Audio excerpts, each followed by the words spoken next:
there's plans to go to Mars. These are been in the works for years and years and years, and I would love to go. I would never go, but I would love to go. Because that's a one-way trip, and I need my porn. I'm just saying. The Wi-Fi on Mars is terrible, and I just cannot get my porn.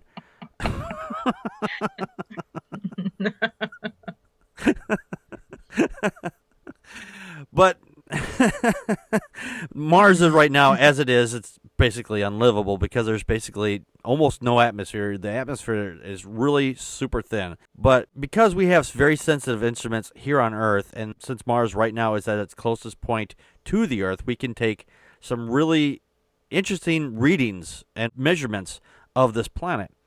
And something they just recently discovered, which for the first time in 40 years, they've actually got a observation of something that's called atomic oxygen. I had never heard this term before, and frankly, it was a little difficult to dig it up. Thank you, Connie, for actually finding a good page for this. Well, you're welcome, but I hadn't heard of it at all either. I'm like, what? Yeah. Now, most oxygen molecules that you and I and everybody else and every living thing on this planet breathes in is O2, or all us mouth breathers anyway. That's an oxygen molecule with two. That's basically two molecules combined with a atomic oxygen. And most people don't know this. I'm assuming that I don't know if our audience does or not, but atomic oxygen is just literally just one single oxygen molecule. Why it doesn't combine, I don't know. But we can make it here on Earth. And what's really interesting about this molecule is the fact is that it can be used to clean paintings and remove all kinds of old crud from shit like that, which is really kind of interesting. Yeah, because it's actually very corrosive. It's reactive. Yeah. At that level. Yeah. But oxygen itself, even like we found with infants, if we put them, premature infants, if we put them in a chamber with just pure oxygen, back when we made the first preemie chambers, they'd go blind. It was really destructive. They had to learn how to modulate the amount of oxygen they could be fed. So I'm just spitballing here. So I could understand how, in some remote way, how oxygen could be corrosive. Yeah. Mm-hmm. The real Paul Marshall was saying hyper bleach, pretty much. Yes. And Dawkins was saying, yeah, you can get an awful lot of porn on a 2 terabyte USB hard drive you could take, I'd imagine. But you'd get bored with it after a while. I mean, I'm just saying. I saw that one last week, and the week before that, and the week before that. I need something new. Where's my signal? I need some fresh porn. But I apologize. I interrupted you. Back to Mars, no, that's okay. And how it has some atomic oxygen. Yeah, it does have some atomic oxygen. Yeah, and the thing is, because of this atomic oxygen, because it's so corrosive, it's actually, they think, is one of the things responsible that may have actually eaten away the atmosphere it actually had. Not the fact that the atmosphere area that's around the planet was thin enough as it was, but this O2, or this oxygen, atomic oxygen, excuse me, is present there. That probably made it go away even faster. Connie, your thoughts? Well, actually, I was looking at it, and what makes our ozone, which protects us from the radiation of the sun, is the combination of O2 and atomic oxygen, which makes O3, which is ozone. Right. Sorry. Okay, I'm not a scientist. I only pretend to be one here on the show. So,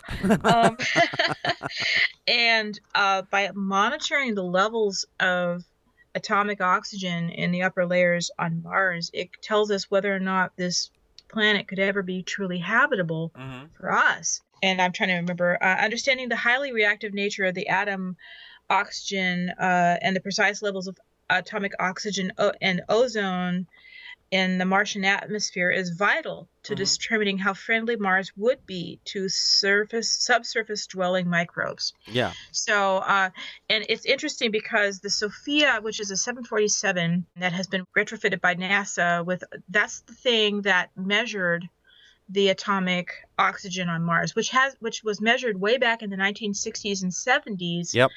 And they actually noticed that there was a drop in what they expected to see in the atomic oxygen since that time, but it might have had something to do with the pockets of atmosphere there.